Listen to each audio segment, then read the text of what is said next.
Banshees of Inisherin, which I'm sure I'm pronouncing incorrectly there. Yeah, so the Banshees of Inisherin was a film that just on its trailer or its premise alone wasn't anything that got me into the cinema to see it. But they were doing a lot of the rounds. The two actors weren't they? I almost said Donald Gleeson, but it's not. It's his dad, Brendan Gleeson. Yeah. And Colin Farrell, and they're doing the rounds, and all the critics seem to be loving it. So I felt like I need to see what the fuss was about. Martin, I don't know how to pronounce the director and writer, Mark Donaghy or Donagh, I'm not sure how to pronounce, but he did In Bruges, which is excellent. Now, but let me pause you there. Are you a massive In Bruges fan? I've watched it once and thought it was really good. I've never watched it again, so I'm not like a mega fan. No, yeah, same here. I've watched it once and thought it was great, and then I kind of forgot about it. I wouldn't mind watching it again. Yeah. I didn't think much of Three Billboards Outside, whatever it was called. Oh, I did like that. Yeah. This film's kind of... Now, I don't know what Irish people would think of this film, but I don't know whether they would be sort of happy about seeing an Irish movie doing well at the box office, or they would just say it's just ram-packed with cliches. It's set in the past. It's not set in modern times, so it's set...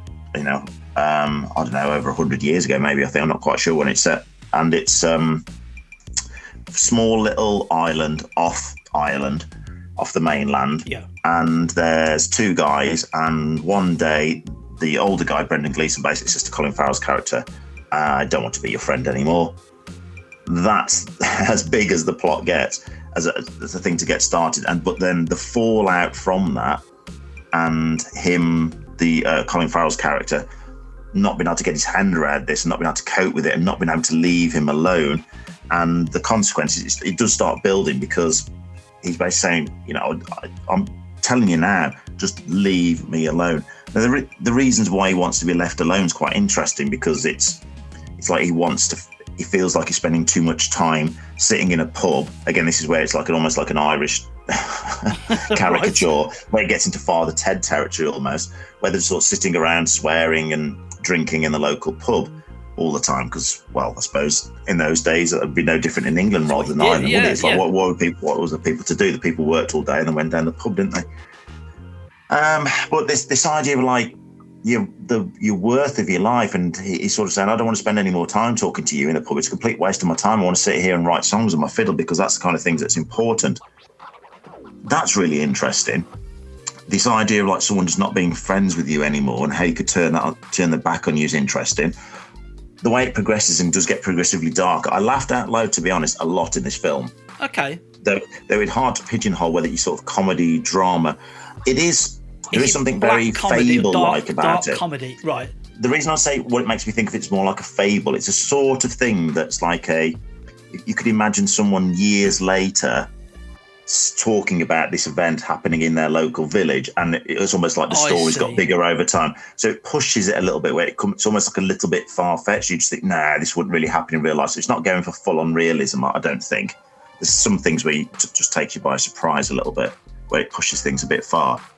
What's so interesting for me, I mean, it's this idea of a conflict. It's like a microcosm. These two people having their conflict. And what I've read into that, and I don't think I've dug too deep into this, I think it's clear this is what it's trying to say something about.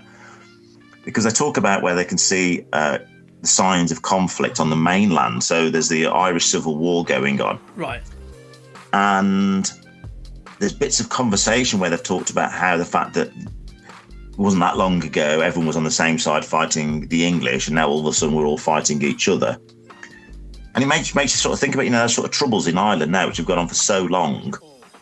And you could talk about this in loads of other countries, where the troubles have gone on so long, it's almost like there's no way you can reconcile it now, can you? It's just so deep. Yeah, it's so far gone, isn't it? Yeah. But it's like that with a microcosm of like two friends starting having fallouts, and things escalate, and you just think it gets to that point where you just think it's too far gone now. The road they've gone down, they can't sort things out again now. So I saw the trailers for this, and I just thought, yeah, I'm not a massive In Bruges fan. I did like Three Billboards, but I just thought there's nothing in here that's really interesting me. But then I saw the guys doing all the press junkets and all that, and they're both very magnetic personalities, aren't they? Colin Farrell has made a day, hasn't he? You know, I know. They're both really good in it. Because Colin Farrell, maybe, I mean, he's quite his charming, he's a good-looking guy. And he's almost like a little bit sort of hard to take as his slightly sort of simpleton character. But Barry Keoghan's in it as well. You know, the guy out of Dunkirk, and he's going to be the new Joker, isn't he? Yeah. He's in it, and he's brilliant in it. Oh, he's so good in this. The cast in it are excellent. The three main guys, Barry Keoghan. Better than the last Marvel film, whatever, I forget what it was called. Oh gosh, yeah, when he's in Eternals. And the lady, and I don't know her from anything, but the lady who plays Colin Farrell's sister, because they're like, sort of living in this little old house. There's a goat in it who's very good as well. It's so it's a drama I would really recommend it with some comedy moments in it as well. But yes, it's got some dark comedy in there, and where things go from that very slight premise of like two people to fall out, I just don't want to be your friend anymore. The knock on that goes, and it builds and builds and builds and builds. It's brilliantly done. It looked gorgeous seeing it in a cinema, actually, because it doesn't really pander to the landscape, so it's not like swooping, shots, and it's not lots of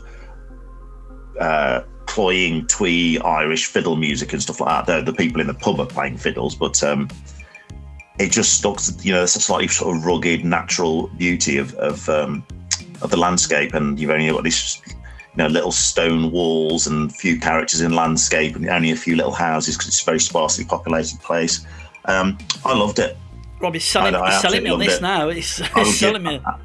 I'm going to give it 9 Guinnesses out of 10. Whoa, come on. So I take it in the era nowadays where we're used to seeing the spectacle, aren't we?